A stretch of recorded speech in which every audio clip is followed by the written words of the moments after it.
Welcome to Inside Philadelphia City Council. I'm your host, Al Butler. Joining us today is Councilwoman Reynolds-Brown. Thank you, Councilwoman, for joining us. Thank you very much. Welcome. Always welcome the opportunity. Thank you. So, obviously, one of the big things that's concerning the entire city, and as a council person at large, you get to deal with the whole city and see that issue is dealing with schools. Sure. The school closing, huge. We're coming up towards the end of the school year now, and then there's already talk about what's going to have to happen in order for schools to open up in September. So talk to us a little bit about how you see that situation right now. Sure. And what has to be done to address it.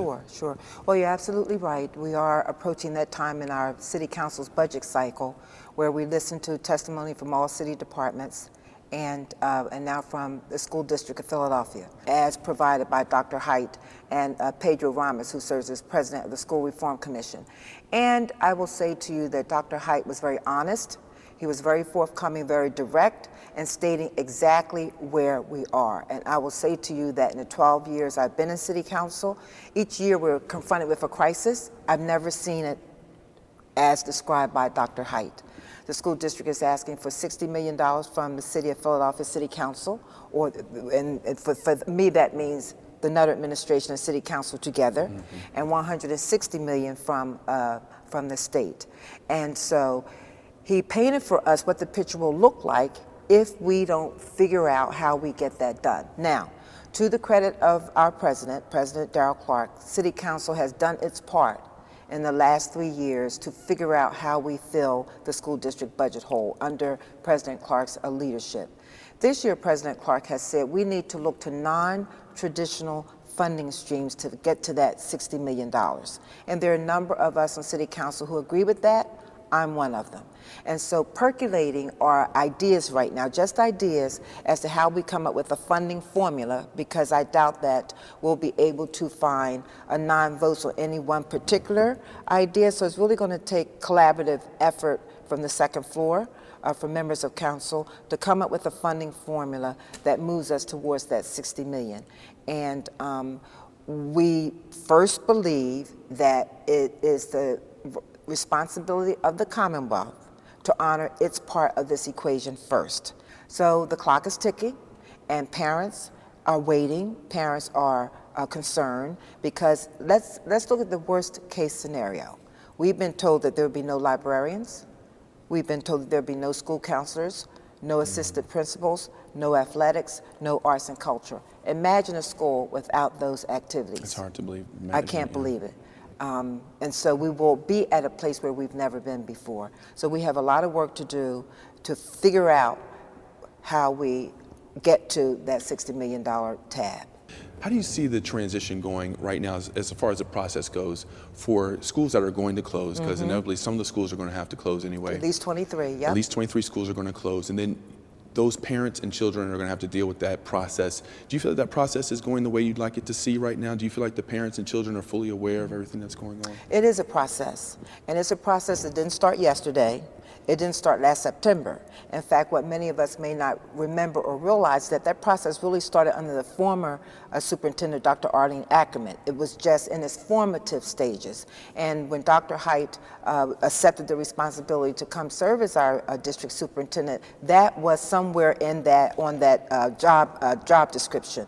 And so to Dr. Height's credit, they sat back and they listened. They made some recommendations, and then they listened some more. And based on the recommendations from our Reverend Waller of our city, pastor of Enon Tabernacle Baptist Church, and others, they made changes. And that really matters. When leadership listens and then goes back and does a recaucus, I say, gets back with the leaders of their team or members of his team, and then represent a new proposal that is more acceptable to those who are going to be most affected. So we have to understand that it is a process that we need to respect. And parents aren't ready yet, for sure. Change is hard.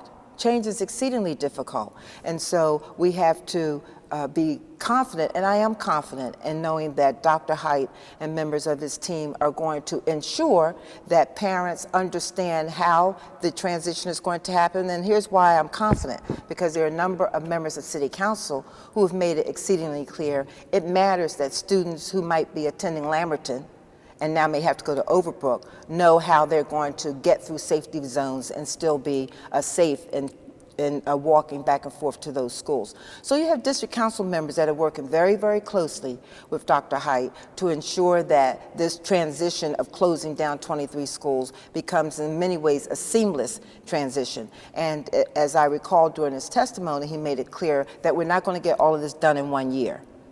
It's very, very difficult to do because parents have to make adjustments in their own lives for their kids to honor or to embrace these new adjustments that the school district is putting forth. And understand that the school district had to do some things differently because the dollars aren't there. So what we know is that there are 70,000 fewer young people attending our Philadelphia public schools. Many of them have transitioned to our Philadelphia charter schools, and that's the beauty of the system we live in that it gives parents choices. But with that reality comes the need for management to make different decisions. And just as a home that has 8 family members and then those parents become empty nesters, typically what they do is downsize. And so running a major system like the Philadelphia public school system actually required management and the administration to make similar difficult decisions. Why heat a building that is half full? I mean, we had some schools where there were 25% occupancy and still be responsible for all the costs that come with a building if there's 100% occupancy, such as maintenance staff, light, et cetera, et cetera, et cetera.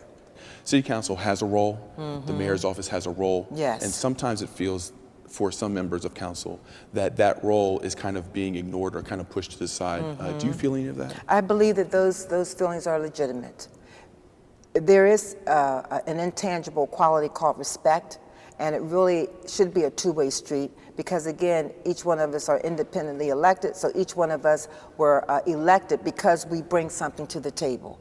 And so in a discourse, there should be an opportunity to agree to disagree respectfully, but we continue to focus on what the long-term goal is. And so you have members who have some very legitimate concerns with tangible circumstances attached to them that they are very, very unhappy about. I pride myself on expressing my disagreements or concerns in what I call a caucus session. When I come to you and I say I need to have a caucus session with you, that typically means it's something I'm not particularly happy about. And it also means it's not an issue that is anyone else's business, most particularly the press. And my experience has been when you approach persons that you respect, but you have a disagreement, and you focus on where the common ground is.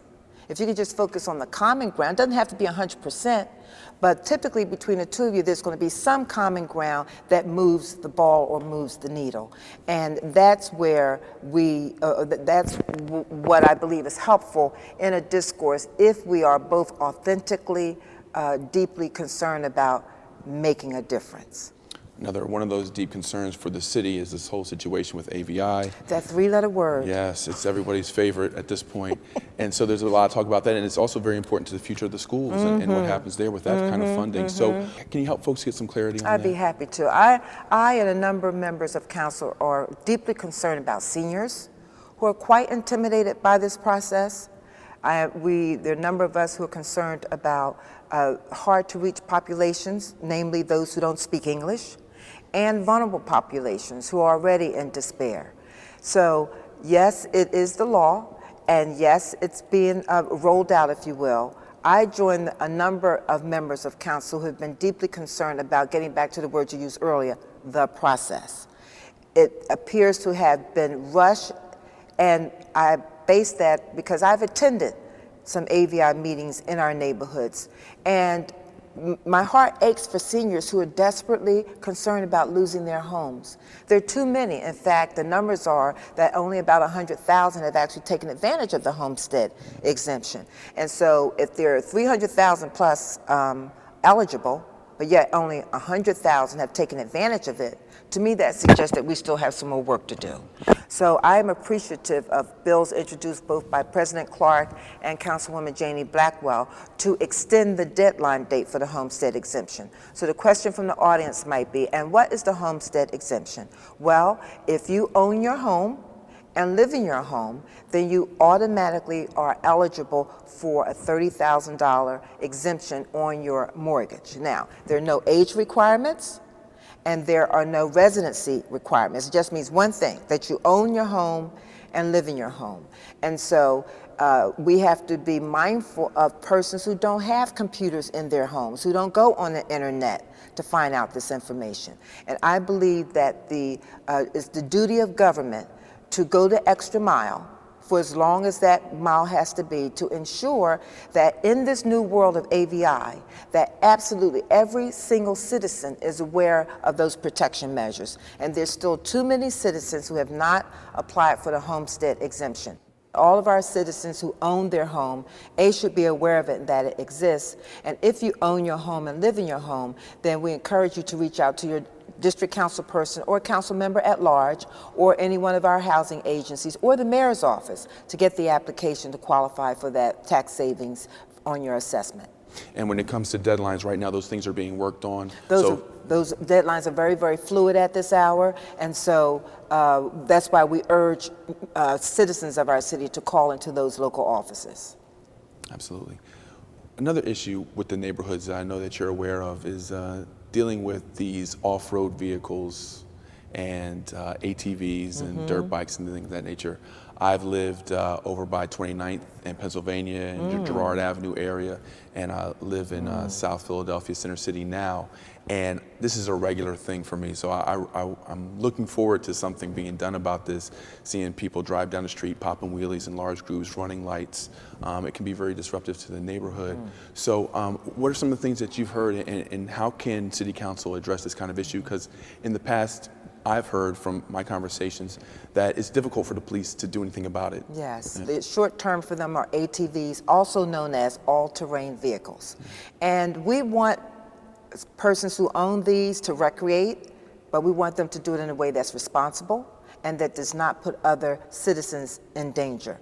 And there are more and more reports by police and by hospitals where citizens are actually being killed by these all-terrain vehicles. And so in consultation with the mayor's office and the police department, we thought it was overdue for us as a city to look at this public safety issue and do something about it. And so last spring, actually, I called for hearings to at least let's first have the conversation and see why these are out of control in many, many ways. And we learned that they are out of control, that in the way you just described, all-terrain vehicle operators are running up on pavements and running through streets and violating stop signs and the like, and police cannot chase them. And so police have been put at a disadvantage to arrest this particular issue. So there's now a new law in place that due to go in effect actually April 1, but with a 30-day grace period, so that we can give those who like this type of recreation a chance to become acquainted with the new regulations. And if you are have any all-terrain vehicle on public property, public land, then yes, it can be confiscated by the police, and yes, the police will then confiscated by the police, and currently right now given to the Philadelphia Parking Authority. And then at a designated hour going forward, time point going forward, they will be sold. So we have a stronger measure in place that we know will make a difference. But we still have those who want to recreate. And so our duty is not over. And so this summer, in fact, we will be going to visit an actual legitimate all-terrain vehicle park in Egg Harbor Township in New Jersey, and see how a corporate citizen has funded the renovation and the rollout of an all-terrain vehicle park for those who enjoy that particular sport. As a councilwoman at large, you have a lot of flexibility, and that gives you an opportunity to dive into some issues that some folks who are dealing with the concerns of the constituents within a district may not have the flexibility to do. One of those things that you've been able to get involved in is dealing with women in leadership positions and executive boards and their representation. Why this is an issue you wanted to address and move us forward to how you think you'll be able to put your imprint on solving the issue here in the city of Philadelphia. Well, first of all, I appreciate the question very, very much. Because one positive aspect of being an at-large member is that you really do get a chance to focus on broad-based public policy issues that affect the city as a whole. And what was a real trigger for me in terms of interest was in 2009, President Barack Obama, for the first time in 50 years, released a report on the status of women and girls in the country. And it was a very deeply comprehensive report that looked at any and every aspect involving women.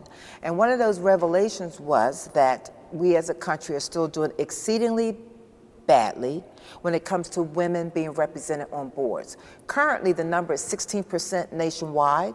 Philadelphia is at 11% of women on the top, 11% of the board seats of the top 100 companies in the region are held by women, 11%. And if we keep going at that rate, my 16-year-old daughter will be 75 years old before we see some level of equity. And it gets worse than that because less than 1% of those board seats are held by women of color. And 41% of the boards in the region have no women on them at all. And so when we live in a society, or let's just say Philadelphia, where the city is 82% women, black, brown, and yellow, and yet when it comes to women being in decision-making positions on boards, to me that suggests inequity, and it means that gender equality, we still have a long, long way to go. And so we held hearings on that issue, women on boards. We got brilliant testimony from a cross-section of women and a few good men. And then a year later, we produced a report on the recommendations, if you will. Out of that report, one of those recommendations is that, and I have now introduced a bill that says, if you want to do business in the city of Philadelphia, then you will now have to disclose to us what your board representation look like, what the composition of your board looks like. So what we know is that Philadelphia is 82% women, black, brown, and other. And when you have that reality stacked against the notion that 11% of the top 100, 11% of the board seats are only occupied by women, to us that suggests gender inequality, and you have too many women in our city who are capable, hardworking, credentialed, experienced, articulate, who can at any day sit in those board chairs and offer up meaningful recommendations about how to move a company forward. It has to happen in a way where the leadership of that organization has to be committed to the notion that women should get an equal shot. And I haven't been in a circumstance where, because I was a woman, was not, and being an African-American woman wasn't granted the opportunity. It reminds women like myself that we have to show up 3 times prepared to be equal. You don't complain about it. You just show up 3 times prepared to be equal. And then when you're in position to have a voice about it, do not be silent about it. Continue to raise the level of awareness, because a lot of it is awareness. And interestingly enough, when you raise the level of awareness, you then find persons who are not only enlightened, but want to contribute in a way to make that circumstance better. How receptive has the business world and corporate community been to this legislation? It's been spotty. It's been spotty at best. The good news is that the mayor sent someone to offer testimony and has actually talked about it as he's traveled around to corporate Philadelphia. And so a part of our next step is to actually meet with members of the Greater Philadelphia Chamber of Commerce, and specifically with the executive committee, to learn from them how we can make things better. Now, you have women that sit on that executive committee who are excited and anxious about the possibility and are real advocates and champions within that circle. But as with most things, it's going to take the collective will of the executive committee of the chamber, who are the leaders of the chamber leadership, the chamber membership, to really eventually make a difference. What has been some of the pushback that you hear? What are some of their reasons for being against it? One legitimate reason is, where's the pool? Where's the ready pool? Where's the bench?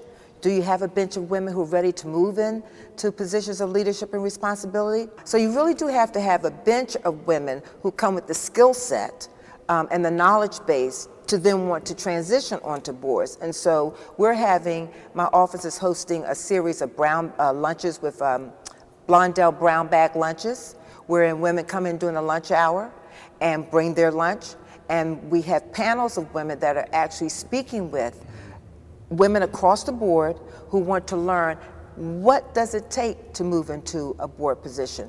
How do we become better financial architects of our lives? What does public speaking require? It's those kind of professional development opportunities that provide the information to arm women on what they need to do so that they can transition into positions of leadership and responsibility.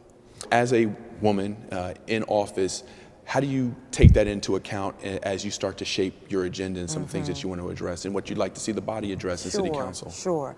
Well, for me, it presents enormous opportunity. Pennsylvania, in fact, ranks number 47 of states of women in elected office. Pennsylvania ranks number 47. So for those of us who are fortunate enough to be elected into positions of leadership, I believe we need to seize the moment and put in and go after those issues that are going to level the playing field for women. More women are going and graduating from college than men. So you have all these positive outcomes happening for women, yet on the corporate side of the ledger, there's still a great deal of inequity. And so again, it presents enormous opportunity to raise the awareness, to do the homework, investigate where the opportunities are, and then put in place legislation that is going to move the needle or at least equalize the playing field. How receptive have other members of council been to your efforts? We have, I'm pleased to say, a council that is receptive but reckons with the notion that it's 2013. And so when you look at the fact that we have Councilwoman Maria Reyenolds-Sanchez, Councilwoman Janie Blackwell, Councilwoman Tasco, Councilwoman Bass, and myself, 5 out of 17 is not a bad number, given the fact that Pennsylvania ranks number 47 out of 50. And then we have, I would dare to say, all of the male members of City Council who either have daughters, have wives, or nieces who want to see a level playing field. And so it does not become a hard sell. I can get that. So when you take those numbers into account, are there other things that you see on the agenda that specifically deal with women that you'd like to address in the future? Being a woman and a mother, I pay a lot of attention to girls as victims in awful, awful circumstances. And I learned fall 2011 that Philadelphia is actually on the FBI's hit list when it comes to the trafficking of women and girls in the region. And having learned that, we decided again to call for hearings so that we could learn more carefully and more deeply, how does Philadelphia end up on an FBI hit list when it comes to that? And so we had hearings, and they were very, very, parts of it were quite frankly very difficult to hear. And in fact, we were able to have a victim of human trafficking come in and offer testimony, not on camera. And we had a couple of nurses come in who have to take care of these young ladies when they've been sexually abused. And so having gotten through that, we offered a bill, because what we discovered along the way is that massage parlors are harbors, if you will, for human trafficking of women and girls. And though many of our massage parlors are legitimate, licensed business establishments, we discovered a loophole in the current law in the state that says that touch therapy is exempted from the work of massage parlors. So we've put in a bill to close the loophole, which says if you want to participate in touch therapy, then you too must A, have a license, and B, if you post a license, and if you C, do not, then you'll be fined accordingly. The loophole allowed for the continued human trafficking of women and girls. Being a woman of color, and some of the experiences that you've gone through, obviously, much like myself as a man of color, we didn't get here alone. We got here on the shoulders of other folks. Indeed. And oftentimes had to point or look to people, and people helped us along. So who are some of the people that you either looked to or got direct help from? There are a number of women along the way in my life who touched me in some type of way, and a woman I never met, but I got a chance to observe during the hearings of Anita Hill was Barbara Jordan, and the very profound impact and presence she had during those hearings. And for me, it was memorable that a woman who looks like me could be in that circle and sphere of influence and be very, very compelling in conducting herself in a way that was respectful and respected. And more recently, Joan Myers-Brown of Philadelphia, when I look at the institution she's created there 42 years ago as a grassroots community-based a dance program to now an internationally world-renowned dance company that is one of Philadelphia's cultural ambassadors. You don't do that by talking about it. She has been about making sure that young women and men of color have an opportunity to hone their craft and sharpen their craft and to a professional level, and then are able to take that skill set and travel around the world. They travel 46 weeks out of the year around the world promoting dance. And then more recently, I look at the work of Councilwoman Marion Tasco. I volunteered for her on her campaign when she ran for city commissioner. I was one of those people that you met at the door who was, accepting the contributions. And I look now where she's come to 30 years later, it's quite reassuring that if you do the work, and that you have to do the work, you can't fake the work. And learn along the way, try to minimize your mistakes. We're going to make them. I had a boss who told me a long time ago, one thing about you only make one mistake twice. Now, you're going to make a mistake again, but it may be a different mistake. And so learning from the mistakes and listening to those who've already carved the path. Councilwoman Augusta Clark, the role model she was for 20 years here in Philadelphia City Council. And therefore, the expectation is that I then have to do the same and be the same for someone else. And what that means for me is creating a bench of young women who I'll be prepared to pass the baton to. Shame on me if I am not working with and mentoring the next leg of leadership of women who too want to come into government and make a difference. Now, you mentioned Joan Myers-Brown and the wonderful work that they do at Philadelphia. One of the things that Philadelphia has experienced over the last few years is an explosion in the arts community. Avenue of the Arts, North and South, are growing continually. Talk about how important that is for you and to the city of Philadelphia to have the arts community be so vibrant. They are that. They are an economic engine for our city. And what we know is that if you spend $1 in the arts, if you invest $1, meaning attend a movie theater, there's a $4 domino effect from the restaurant that benefits to the parking lot that benefits, and so that matters. Philadelphia has over 200 plus arts and cultural institutions in the city of all scales, and when we look at what that means for young people, arts and culture actually saves young people's lives. Too many times, if you miss them in the classroom with the academics, but you can show their worth and their value from an arts perspective, you save them. And what we know also is that young people who participate in arts and culture are 98% more likely to go on to college and 100% less likely to end up at 1801 Vine Street. So they really do matter. At the end of the day, they say that there are 3 colors, there are 12 notes, 26 letters of the alphabet, and 5 dance positions. It's what you do with them that matters. Councilwoman, thank you very much for your time. I appreciate it. Delighted to be here. Thank you. That concludes another installment of Inside Philadelphia City Council. I'm your host, Al Butler. See you around the hall.